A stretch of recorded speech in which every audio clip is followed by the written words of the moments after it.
ಸ್ನೇಹಿತರೆ ನಮಸ್ಕಾರ. ತಮ್ಮೆಲ್ಲರಿಗೂ ನಮ್ಮ ಯೂಟ್ಯೂಬ್ ಚಾನಲ್ಗೆ ಸ್ವಾಗತ. ಸ್ನೇಹಿತರೆ, ಬೆಳೆಹಾನಿ ಪರಿಹಾರದ ಬಗ್ಗೆ ಮತ್ತೊಂದು ಬಿಗ್ ಅಪ್ಡೇಟ್ ಬಂದಿದೆ. ಸ್ನೇಹಿತರೆ, ಬೆಳೆಹಾನಿ ಪರಿಹಾರದ ಹಣ ₹1 ಕೂಡ ನಿಮಗೆ ಜಮಾ ಆಗಿಲ್ವಾ? ಹಾಗಾದರೆ ಈ ವಿಡಿಯೋ ನಿಮಗಾಗಿ. ವಿಡಿಯೋನ ಎಲ್ಲೂ ಸ್ಕಿಪ್ ಮಾಡದೆ ಪೂರ್ತಿಯಾಗಿ ನೋಡಿ. ಅದಕ್ಕೂ ಮುನ್ನ ನೀವೇನು ನಮ್ಮ ಚಾನಲ್ಗೆ ಸಬ್ಸ್ಕ್ರೈಬ್ ಮಾಡ್ಕೊಂಡಿಲ್ಲ ಅಂದರೆ ಸಬ್ಸ್ಕ್ರೈಬ್ ಮಾಡ್ಕೊಳ್ಳಿ. ಹಾಗೆ ಈ ವಿಡಿಯೋಗೆ ಒಂದು ಲೈಕ್ ಮಾಡಿ.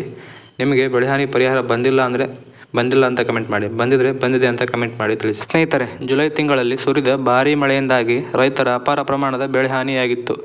ಬೆಳೆಹಾನಿಯಾದ ರೈತರ ಖಾತೆಗೆ ಅತಿ ಶೀಘ್ರದಲ್ಲೇ ಬೆಳೆಹಾನಿ ಪರಿಹಾರದ ಹಣ ಜಮಾ ಮಾಡಲಾಗುವುದು ಎಂದು ಕಂದಾಯ ಸಚಿವರಾದಂಥ ಕೃಷ್ಣ ಬೈರೇಗೌಡ ಅವರು ತಿಳಿಸಿದ್ದರು.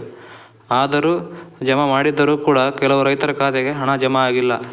ಹಾಗಾದರೆ ಅಂತಹ ರೈತರು ಏನು ಮಾಡಬೇಕೆಂದು ಈ ಮುಂದೆ ತಿಳಿಸ್ಕೊಡ್ತೀನಿ. ಬನ್ನಿ, ಹಾಗಾದರೆ ವಿಡಿಯೋನ ಪೂರ್ತಿಯಾಗಿ ನೋಡಿ. ಅತಿ ಹೆಚ್ಚು ಮಳೆಯಿಂದ ಸಾಕಷ್ಟು ಜನ ರೈತರ ಬೆಳೆ ಹಾನಿಯಾಗಿದ್ದರೂ ಕೂಡ ಅವರು ಬೆಳೆ ವಿಮೆ ಮಾಡಿಸಿದ್ದರೂ ಕೂಡ ಅವರ ಖಾತೆಗೆ ಹಣ ಬಂದಿಲ್ಲ ಸ್ನೇಹಿತರೆ. ಹಾಗಾದರೆ ಅಂತಹ ಸ್ನೇಹಿತರು ಈ ರೀತಿ ಮಾಡಿದರೆ ಪಕ್ಕ ಹಣ ಬಂದೇ ಬರುತ್ತೆ ಸ್ನೇಹಿತರೆ. ಒಂದು ವೇಳೆ ಬೆಳೆ ಹಾನಿ ಹಣ ಜಮಾ ಆಗದೇ ಇದ್ದಲ್ಲಿ ರೈತರು ಏನು ಮಾಡಬೇಕೆಂದು ನೋಡೋದಾದರೆ, ಪ್ರಕೃತಿ ವಿಕೋಪ ಅಂದರೆ ಅತಿವೃಷ್ಟಿ, ಅನಾವೃಷ್ಟಿ, ಹಾಗೆ ಭೂಕುಸಿತ ಹಾಗೂ ಗುಡುಗು ಸಿಡಿಲು ಸೇರಿದಂತೆ ಈ ರೀತಿ ಪ್ರಕೃತಿ ವಿಕೋಪಗಳಿಂದ ಬೆಳೆಹಾನಿ ಆದರೆ ಮಾತ್ರ ಅಂತಹ ರೈತರಿಗೆ ಬೆಳೆಹಾನಿ ಜಮಾ ಮಾಡಲಾಗುತ್ತದೆ.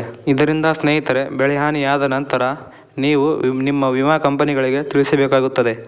ಆಗ ವಿಮಾ ಕಂಪನಿಗಳ ಸಿಬ್ಬಂದಿ ರೈತರ ಜಮೀನಿಗೆ ಬಂದು ಬೆಳೆಹಾನಿಯಾಗಿರುವ ಕುರಿತು ಪರಿಶೀಲನೆಯನ್ನು ಮಾಡುತ್ತಾರೆ.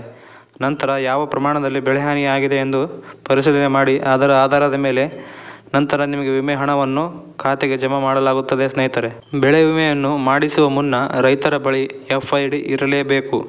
ಹೌದು ಸ್ನೇಹಿತರೆ, FID ಇದ್ದರೆ ಮಾತ್ರ ಬೆಳೆ ಹಾನಿ ವಿಮೆ ಹಣ ಜಮಾ ಆಗುತ್ತದೆ. ರೈತರು ಯಾವ ಬೆಳೆಗಳು ಬೆಳೆದಿದ್ದಾರೆ ಆ ಬೆಳೆಗಳು ರೈತರ ಜಮೀನಿನಲ್ಲಿ ಬೆಳೆ ಇರುವ ಕುರಿತು ಬೆಳೆ ಸಮೀಕ್ಷೆಯನ್ನು ಮಾಡಿಸಿರಲೇಬೇಕು.